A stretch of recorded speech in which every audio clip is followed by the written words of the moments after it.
Hello everyone, good morning. আমি সৌমি আর আমার চ্যানেলের আরও একটি নতুন ব্লগে আপনাদের সবাইকে স্বাগত। তো প্রত্যেক দিনের মতন একটা ছোট্ট রিকোয়েস্ট, আমার চ্যানেল আজকে আপনারা যদি কেউ প্রথম ভিজিট করেন তাহলে চ্যানেলটা সাবস্ক্রাইব করে নেওয়ার ছোট্ট অনুরোধ রইল। আর যদি ভিডিও ভালো লাগে তো প্লিজ লাইক বাটনটা একটু ক্লিক করে দিয়ে যাবেন। তো চলুন সকাল সকাল দিন শুরু করা যাক। সকালে ব্রেকফাস্ট আজকে আমার মাই বানিয়েছিল গোলা রুটি। মায়ের হাতে গোলা রুটি, ডিমের ডালনা, ডিমের কারি ফাটাফাটি খেতে, অ্যাকচুয়ালি সব খাবারই ভালো খেতে। আর সকালের যে আমার 1 কাপ চা ছিল, দুঃখের বিষয় সেই চাটা না হয়ে গেছিলো আজকে ঠান্ডা। আমি এদিক ওদিক সেদিক করে চা ঠান্ডা করে ফেলেছিলাম। তো কি করা যায়, তো মাইক্রোওভেনে একবার চাটা ঘুরিয়ে নিলাম, তাহলে আপাতত গরম হয়ে যাবে। তো ব্যাস আমিও চাটা খেয়ে ফেলবো। চাটা মাইক্রোওভেনে দিয়ে চোখে পড়লো সকালবেলা পুজো করে ঠাকুরের প্রসাদ হিসেবে রাখা গুজিয়া। ব্যাস মিষ্টি দেখলে আমাকে আর পায়কে। তো যে কোনো অবস্থাতেই মিষ্টি আমি খেয়ে ফেলবো। ওই যে বলি না, আমাকে যদি কেউ বিষও মিশিয়ে দেয় আমি মনে হয় মিষ্টি খেয়ে ফেলবো। এবার গুজিয়াটা তো মুখে দিয়ে দিয়েছি, কিন্তু চায়ের স্বাদটা যে একেবারেই বদলে যাবে সে ব্যাপারে আমি নিশ্চিত। কিন্তু যাই হোক, চাটা খাই।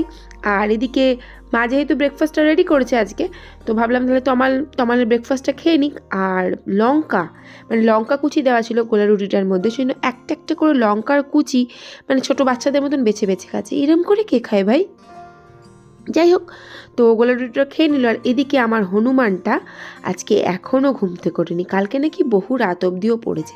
অ্যাকচুয়ালি আমি দেখেছি অনেক রাত অবধি পড়েছে, টাইমটা আর উল্লেখ করলাম না, লোকে শুনলে হাসবে। যাই হোক, এখনও উনি ঘুম থেকে ওঠেননি। 11টা 10, না 11টা 10 না, ওটা 11টা বাজে 10 মিনিট ঘড়ি ফার্স্ট আছে। আর আমার বাড়ির রুলস, যে দেরিতে উঠবে সে বিছানা গোছাবে। অ্যাকচুয়ালি আমি দেরিতে না উঠেও আমার মাঝে মাঝে বিছানা গোছাতে হয়, প্রায় দিনই আমাকেই গোছাতে হয়। তো যাই হোক, বাবুই এই কটা দিন যেহেতু দেরিতে উঠছে, ও বিছানাটা ওই গুছিয়ে ফেলছে প্রত্যেক দিন। এটা আমার না করলেই কপালেও দুঃখ। তো বিছানাপত্র সম্পূর্ণ সুন্দর করে লক্ষ্মী হয়ে গুছিয়ে ফেললো। আর লেপটেপও দেখলাম একদম সুন্দর করে টান টান করে লেপ ফেপ সব গুছিয়ে ফেলেছে। তো ওর কাজটাও কমপ্লিট করে ফেলেছে। এবার আশা করি ও পড়তে বসে যাবে। তবে ও খাওয়াটাও কমপ্লিট করে ফেলেছিল আগেই। তো আমিও রান্নাঘরে চলে এলাম। রান্নাঘরে এসে রান্নাটা বসিয়ে দিলাম। তো আজকে আমি ভেবেছি রান্না একটু বাঁধাকপি করবো। অ্যাকচুয়ালি ভেবেছি আজকে না, গতকালই ভেবে রেখেছিলাম, কারণ আমি রাতেই বাঁধাকপিটা কেটে রেখেছি। কারণ বাঁধাকপি কাটতে না একটু সময় লেগে যায়। তো ভাবলাম না, চলো বাবা বাঁধাকপিটা কেটে রাখি, তাহলে একটু কাজ আমার কম হবে। তো এই বলে একদিকে আলু কড়াইয়ের মধ্যে আমি জিরে ফোড়ন দিয়ে আলুগুলো দিয়ে দিলাম ভাজতে, আর একদিকে আমি মাছটা বসিয়ে দিলাম। আর এই যে কপিটা আমি সেদ্ধ করে রেখেছিলাম একটুখানি হলুদ দিয়ে, তো কপিটা আমি দিয়ে দিলাম। অ্যাকচুয়ালি এই রান্নাটা না আমি খুব একটা জল দিই না, ওই অমনি একটু সেদ্ধ করে নিই আর নাড়তে নাড়তে নাড়তে নাড়তে মোটামুটি এই রান্নাটা আমি কমপ্লিট করে ফেলি। এটা প্রত্যেকবারেরই গল্প। তো আমি এই দিক থেকে ওই দিকের গ্যাসে ট্রান্সফার করে দিলাম, কারণ ওটা একটু ধীরে ধীরে হবে। আর এদিকে আমি একদিকে ডালটা সিদ্ধ বসিয়ে দিয়েছি, মুসুর ডাল, আর একদিকে হচ্ছে গিয়ে মাছগুলো ভেজে নিলাম, ভেজে তুলেই ফেললাম একেবারে। তবে এই মাছটা না একটু লেট হচ্ছে হতে, তাহলে ভাবলাম ততক্ষণ চলো ওই দিকটা একটুখানি দেখে নিই। তো ওটা তুলে ঢাকাটা খুলে আমি মটরশুঁটিগুলো দিয়ে দিলাম। অ্যাকচুয়ালি শীতকালে এইসব রান্নাগুলো করতে না দারুণ লাগে। তো এদিকে এই মাছটা ততক্ষণে ভাজা হয়ে গেছে। তো আমি গ্যাসটা একটুখানি আস্তে দিলাম, আর দিয়ে পেঁয়াজটা দিয়ে দেবো একটুখানি। পেঁয়াজ আদা রসুন দিয়ে আজকে আমি মাছটা করব। তেলটা না একটু বেশি হয়ে গেছে। তেল বেশি হয়েছে বলে কিন্তু খেতে ব্যাপক লাগবে, এটা কিন্তু সত্যি কথা। আমিও যদিও বা খাবো না, ওই যে এই বছরের রেজলিউশন, মাছ মাংস একটু ছাড়ার চেষ্টা করবো, ভিগান হওয়ার চেষ্টায় আছি। তো যাই হোক, ভিগান হইয়া যাই হয়, আপাতত জানি না ইলিশ মাছ দেখলে কতক্ষণ নিজেকে ধরে রাখতে পারবো, তো দেখা যাক চেষ্টা করে। তো মাছটা আমি ভেজে তুলে নিলাম। এদিকে পেঁয়াজটা একটু লাল লাল করে ভাজা হয়ে গেছে। তো আমি একটু লঙ্কা গুঁড়ো একটু হলুদ গুঁড়ো দিয়ে দিলাম, আর আদা রসুনটা আমি আগেই দিয়ে দিয়েছিলাম। তো একটুখানি চিনি দেবো, আমি একটু চিনি দেওয়া পছন্দ করি, সামান্য নামকা বাজতে, কিন্তু দেবো আমি। তো চিনিটা দিয়ে একটু জল দিয়ে সুন্দর করে কষিয়ে নিলাম। আর বাবুই একটু পড়ে উঠেছে, ওর সাথে আমি বকে বকে বকে বকে একেবারে শেষ। বকতে থাকলে তো থামে না। তো একটু জল দিয়ে একটু সুন্দর করে কষিয়ে নিই, একটু তেলটা ছেড়ে দিলেই ব্যাস, ভালো করে জল ঢেলে দেবো। দিয়ে মাছগুলো তুলে দিলাম। মাছগুলো একটু আগেই তুলে দিয়েছি, তো ফুটটা ধরতে এবার আমি নামিয়ে নেবো, যেহেতু একটু গরম মশলাটা দিয়ে দিলাম। আর এই যে জানলা দিয়ে ফেলে দিলাম, এতই ননসেন্স, ওটাকে আবার আমি গিয়ে তুলে আবার জায়গায় ফেলবো। প্রথমেই ফেললে হয় তা না। এদিকে মাছটা আমার কমপ্লিট। তো মাছটা আমি সুন্দর করে পাত্রের মধ্যে তুলে ফেলি। তো বাঁধাকপিটা হতে একটু দেরিই লাগে, ওই যে দেখুন এখনও পর্যন্ত হচ্ছে। তো মাছটা কমপ্লিট হয়ে গেল, বাঁধাকপিটা হলে হয়ে যাবে। আর হচ্ছে ডালটা একটু সম্বর দেবো। আর ফ্রিজে আছে ওই কালকের মটর শাক, আর আছে একটুখানি মুগের ডাল। তো ওই মুগের ডালটা দিয়ে আমি ভাত খাবো, আমার খুব ভালো লাগে মুগের ডাল দিয়ে ভাত খেতে। মানে অ্যাকচুয়ালি এই বাঁধাকপির তরকারি দিয়ে মুগের ডাল খেতে আমার খুব ভালো লাগে। আর এই যে দিলাম, এটা আমি আদা বাটা, টমেটো আর একটু কাঁচা লঙ্কা বাটা সব একসাথে বেটে দিয়ে দিলাম। আর যেটুকু ওই মিক্সির মধ্যে লেগে থাকবে, মিক্সির এই বাটিটার মধ্যে, সেটা তো সুন্দর করে ধুয়ে না দিলে হয়, তো সেটুকুও আমি ধুয়ে সুন্দর করে দিয়ে দিলাম। আবার একটু চাপা দেবো, অ্যাকচুয়ালি চাপা দিয়েই রান্নাটা কমপ্লিট হয়ে যাবে। মোটামুটি কিন্তু সেদ্ধ হয়ে গেছে আলুগুলো। তো এদিকে না এটা হোক, বেশ কিছুটা দুধ ছিল, তো আমি কালকে ছানা করতে রাতের বেলা ভুলে গিয়েছিলাম।